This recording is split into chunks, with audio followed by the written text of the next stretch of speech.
আচ্ছা, এখন আমরা দেখব হচ্ছে শিপিংটা কিভাবে এখানে এড করব। শিপিংটা এড করার জন্য আমাদেরকে WooCommerce এডিট করতে হবে। WooCommerce। আমরা যদি এখান থেকে WooCommerce এ যাই, WooCommerce এর সেটিংসে যদি যাই আমরা, সেটিংসে যাই আমরা, WooCommerce এর সেটিংসে যাওয়ার পরে এখানে আপনার এই যে শিপিংটা দেখতে পারতেছেন না, শিপিং, এই শিপিংয়ে যাবেন। যাওয়ার পরে এখানে যে রেস্ট, আচ্ছা বাংলাদেশ আছে, এডিট করবেন, এডিটে ক্লিক করবেন, এডিটে ক্লিক করে এখানে জোনটা অ্যাড করে দেবেন। হ্যাঁ, ফ্রি শিপিং জোন, এটা ডিলিট করে দেন, ফ্রি শিপিংটা ডিলিট করে দেন, দিয়ে এখানে দুইটা শিপিং আপনারা অ্যাড করে দেবেন। প্লট রেট, প্লট রেট কি থাকবে, inside Dhaka.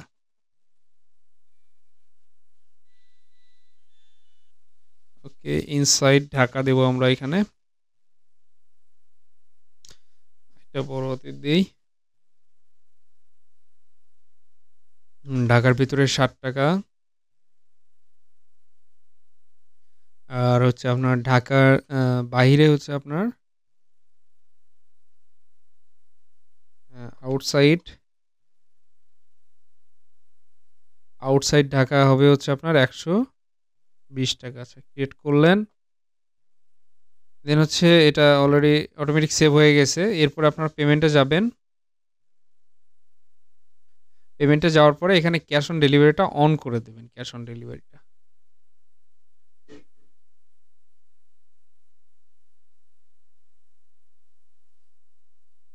Okay, cash on ডেলিভারিটা অন করার পরে ফিনিশ সেটআপটা করে নেবেন, finish setup, cash on delivery, এখানে বাংলাও লিখতে পারেন এবং এখানেও ডিসক্রিপশন বাংলা লিখতে পারেন। আর এখানে গিয়ে আপনার এই যে ইনসাইড ঢাকা, আউটসাইড ঢাকা, এই দুটো সিলেক্ট করে দেবেন, দেওয়ার পরে এটা সেভ করে দেবেন, দিয়ে এরপরে সাইটটাকে রিলোড করেন, দেখেন এখানে চলে আসবে।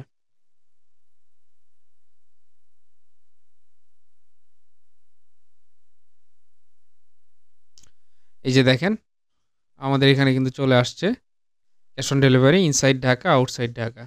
তো এভাবে মূলত ডিজাইনটা করে ফেলবেন। এবং এটার যে ফুটারটা হবে আমাদের এখানে, আমাদের ল্যান্ডিং পেজে যদি ফুটার দেখি, এই যে ফুটার, এই ফুটারটা কীভাবে করবেন, এই ফুটারটা করার জন্য আপনাকে প্রথমেই যেতে হবে এডিটর প্যানেলে, এলিমেন্টর উইথ এডিটর, এটাতে ক্লিক করবেন।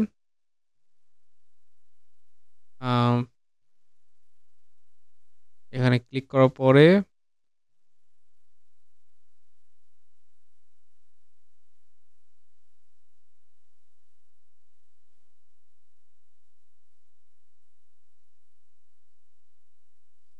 একটু অপেক্ষা করবেন।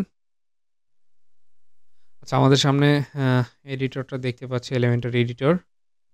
পরে আপনারা এখান থেকে এই যে দুইটা নেবেন, দুইটা কলাম নেবেন, এবং এটার ব্যাকগ্রাউন্ড দেবেন। এই যে এটার উপর ক্লিক করবেন, করার পরে এই যে অ্যাডভান্সে যাবেন, যাওয়ার পরে এখান থেকে, না অ্যাডভান্সে না, স্টাইলে যাবেন, যাওয়ার পরে এই যে ব্যাকগ্রাউন্ড কালার, এখান থেকে পুরোটাই ব্ল্যাক করে দেবেন। দেন হচ্ছে আপনার এখানে টেক্সট দিতে পারেন, এটা S2 না দিয়ে, এটা S2 না দিয়ে পি দিয়ে দেন, এখানে এটা দিয়ে দেন হচ্ছে all right.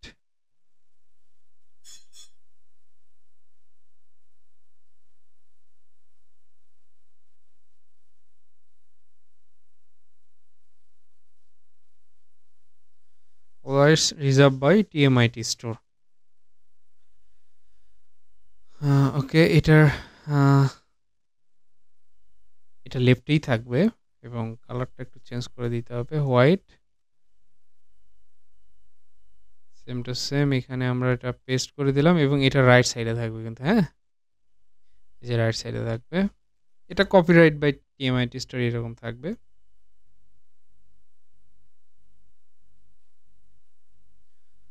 Copyright, copyrights, copyright by TMIT store. তো এটা আমাদের ফুটার। তো এই ফুটারটা এইভাবে ডিজাইন করবেন। ওকে, এরপরে আমরা আমাদের পেজটাকে একটু দেখি যে কীরকম দেখতে হলো জিনিসটা। হ্যাঁ, এই যে দেখতে পাচ্ছেন ফুটারের একটু প্যাডিংটা একটু বাড়াই দিবেন, যেমন হচ্ছে হাইটটা। এই হাইটটা বাড়ানোর জন্য আপনাকে এটার প্যাডিংটা বাড়াই দিলেই হবে টপ এবং বটমে। এবং এখানে দেখেন আরেকটা বিষয় লক্ষণীয়, সেটা হচ্ছে যে এই যে অর্ডার ফর্মটা রয়েছে এখানে, পেজটা লোড হোক।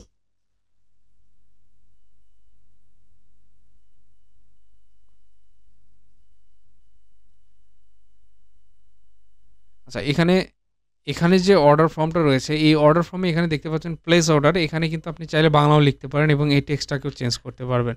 তো আমরা এটা আগে হাইটটা আমরা বাড়াই নিই, এটার উপর ক্লিক করব, করার পরে আমরা এই যে মিনিমাম হাইট এভাবে দিলে হবে না, যে কোনো একদিকে বাড়বে। তো আমরা এখান থেকে প্যাডিংটা আমরা বাড়াই দেব। উপরে প্যাডিং আমরা দেব হচ্ছে 40, বটমে দেব 40 এবং রাইট সাইডে দিলাম 10, লেফট সাইডে দিলাম 10। এটা আপডেট করে দিলাম। এবং এটার উপরে মার্জিনটা একটু দিতে হবে, 35 দিয়ে দিই আমরা, তাহলে এটা থেকে একটু নিচের দিকে আসবে। ওকে, এটা এবার আমরা আপডেট করলাম। আপডেট করে আমাদের ফাইনাল রিভিউটা আমরা দেখি এখানে কি দাঁড়ায়।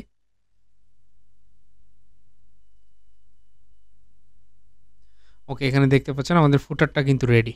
হ্যাঁ, এখানে আমরা প্লেস অর্ডারটা চেঞ্জ করব, প্লাস হচ্ছে এই যে এফ চিহ্ন, এই জিনিসটাও চেঞ্জ করব আমরা। এটা কিভাবে চেঞ্জ করবেন এগুলো দেখাচ্ছি আপনাদেরকে। এর জন্য আপনাকে কাট ফ্লোতে যাইতে হবে, ফানেলে যাইতে হবে। ফানেলে যাওয়ার পরে এখানে এই যে এটাতে ক্লিক করবেন, এডিট ফানেল। এডিট ফানেলে ক্লিক করার পরে এখান থেকে যে ওপেন সেটিংয়ে আবার চেকআউট ফর্মে যাওয়ার পরে যে ফর্ম হেডিং দেখেন, এই যে এফ লেখা না, এটা আপনি এখান থেকে যেটাই লেখেন না কেন সেটাই হবে। এখানে যদি বাংলা লেখেন বাংলাই হবে। এই যে ইওর অর্ডার, এটাও লিখতে হবে, কাস্টমার ইনফরমেশন, পেমেন্ট। তারপরে এই যে প্লেস বাটনটা যেটা বললাম, অর্ডার কনফার্ম করুন, এখানে যদি লেখেন অর্ডার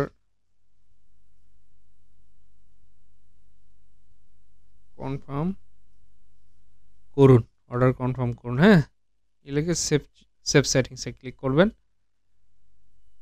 যেন হচ্ছে আপনার এটাকে যদি রিফ্রেশ করেন তাহলে এখানে দেখতে পারবেন চেঞ্জগুলো। দেখেন বিলিং চলে আসছে এবং অর্ডার কনফার্ম করুন চলে আসছে। তো এইভাবে মূলত একটা ল্যান্ডিং পেজ তৈরি করবেন। এবং এটার আরেকটা পেজ আছে, সেটা হচ্ছে অর্ডারটা প্লেস করার পরে আপনাকে একটা থ্যাংক ইউ পেজ দেখাবে। হ্যাঁ, আমরা এখানে অর্ডার একটা প্লেস করে দেখি। ঠিকানা 01954181184। ওকে, আমরা এটা অর্ডারটা প্লেস করি একটা, দেখেন আমাদেরকে একটা থ্যাংক ইউ পেজে নিয়ে যাবে।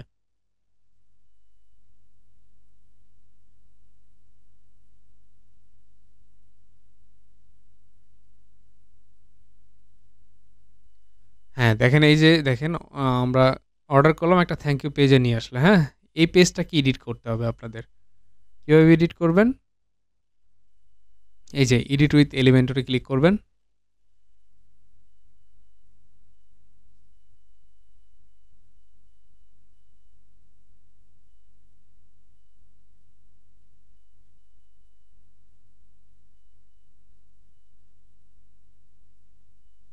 আচ্ছা, এডিট উইথ এলিমেন্টরে ক্লিক করে এই যে উপরের এই ইয়েটা কেটে দেবেন। লোগো থাকলে লোগো দিতে পারেন, এই যে লোগোর উপর ক্লিক করলে এই যে লোগো আসবে। এটাকে আমরা ডিলিট করে দিলাম। এখানে এটা যদি রাখতে চান রাখতে পারেন। নিচে এই সেকশনটা আমরা ডিলিট করে দিলাম, জাস্ট এতটুকু রাখলাম, thank you, your order has been receive. এটা আমরা সেভ করলাম। তো এটা কিন্তু আপনার মোটামুটি কিন্তু ল্যান্ডিং পেজ ডিজাইন করা শেষ এবং সব প্রসেসগুলো শেষ। এখন এই যে আপনি যে অর্ডারটা প্লেস করা হলো, এই অর্ডারটা আসলে কই গেল এটা আমরা দেখব। অর্ডারটা হচ্ছে আপনার ই-কমার্সের মধ্যে অর্ডারে থাকবে এটা। হ্যাঁ, আপনি যদি অর্ডারে ক্লিক করেন এখানে দেখতে পারবেন এই যে অর্ডার। হ্যাঁ, এখান থেকে যে প্রসেসিংয়ে আছে আপনি চাইলে এখানে স্ট্যাটাসটা চেঞ্জও করে দিতে পারেন। যেমন হচ্ছে মেইন অর্ডার যদি অ্যাকসেপ্ট হয় সেটা করতে পারেন, এবং ক্যান্সেল যদি হয় সেটাও করতে পারেন। অন হোল্ডে রাখতে চাইলেও সেটাও করতে পারবেন। এই যে দেখেন status processing, on hold, complete, cancel, refund, fail, draft. এই জিনিসগুলো কিন্তু এখান থেকে আপডেট করতে পারবেন। দেখেন এই যে দেখেন বিলিং অ্যাড্রেসে তার ইনফরমেশনগুলো কিন্তু এখানে চলে আসছে, হ্যাঁ?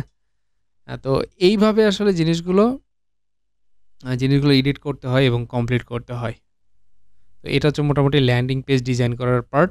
এরপরে আমরা দেখব যে এটাকে কিভাবে ব্যাকআপ নিয়ে আমরা আমাদের ডোমেইন হোস্টিংয়ে কিভাবে এটা ট্রান্সফার করব এবং ডোমেইন হোস্টিং কিভাবে পারচেজ করব আমরা এবং সেগুলো সেটআপ কিভাবে করব। এই টোটাল বিষয়গুলো আমরা পরবর্তীতে ধাপ বাই ধাপ দেখব।